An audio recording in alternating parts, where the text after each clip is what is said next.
आई guys आज आम एमती जगह को जाइलु तो सेठी टिके चा पा पीओ जाइलु तो देखंतु एमती निरीह पशु मानू देखि बहुत दुख लागला भाई। आमर तो समस्त अच्छे से किए अच्छी भाई तो चा पा पी सारा पर किसी खाଇବା नहीं आसवा से बिस्केट नहीं आसिली तो से बर्तमान खाया दवा गाइस मु तो आज किसी खाया देदेली तो आपण भी जब टाइम मिलो आप जो दुकान को भी जाइए तो सेठी एम देखिले एमती किसी खाया दिंतु तो बहुत पुण्य अर्जन करेंगे भाई।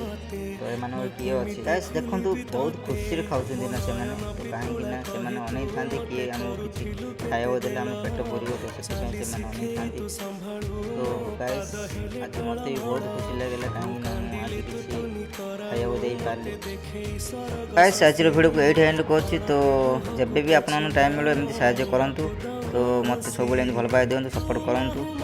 मो चैनल को सब्सक्राइब कर लाइक कमेंट शेयर करूँ।